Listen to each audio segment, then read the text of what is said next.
La Journée internationale des droits de la femme, la 113e édition du genre, a vécu dans la capitale économique congolaise, Pointe-Noire, au rythme d'une forte mobilisation de la gente féminine, venue de tous bords, battant le pavé du boulevard Charles de Gaulle jusqu'à l'hôtel de la préfecture. Nous, en tant que femmes douanières, nous participons à cette marche.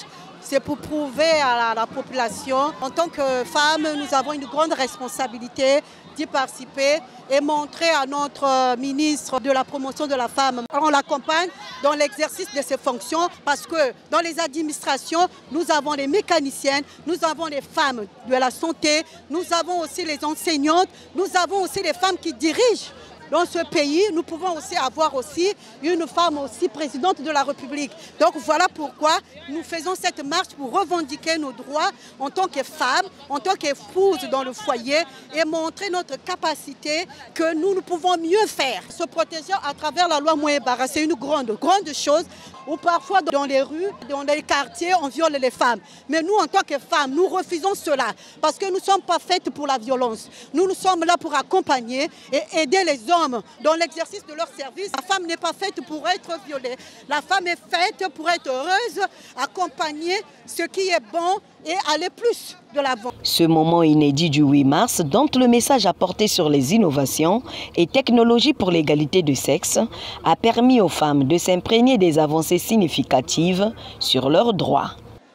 Chères femmes, le Congo, notre pays, a ratifié plusieurs conventions et textes sur le genre et les questions propres à l'épanouissement et à la promotion de la femme. Cette attention particulière des problèmes inhérents à la femme et la volonté manifeste d'un homme qui, dans tous ses différents programmes de société, a toujours donné une place de choix à la femme conformément à l'objectif du développement durable numéro 5 relatif à l'égalité entre les sexes d'ici à l'horizon 2030.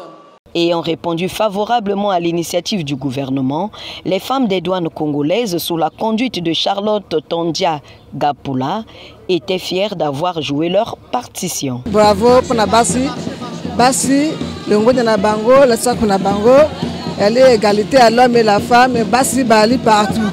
Bon, Bali, photographe, charpentier, même peintre. Donc, le Bassi. Et elle dit sexe, c'était comme égalité partout. Là où l'homme est là, la femme aussi peut travailler. Moi, je suis surtout moi, si je suis la maîtresse,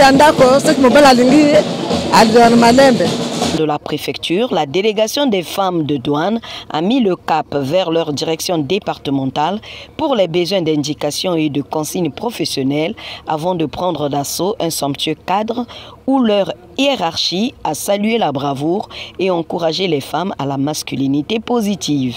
Question de faire valoir leurs droits au quotidien. En exploitant la loi Mouébara du 4 mai 2022. Alors ça veut dire quoi? Que nous vous encourageons, vous les femmes, vous êtes très importantes pour nous. Il n'y a pas homme sans femme.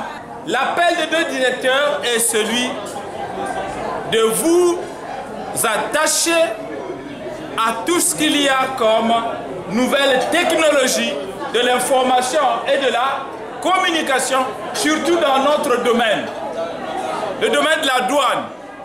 Quand vous avez une opportunité de formation, allez-y, n'hésitez pas, parce que autant vous êtes nombreuses par rapport aux hommes, autant vous constituez une opportunité pour la douane.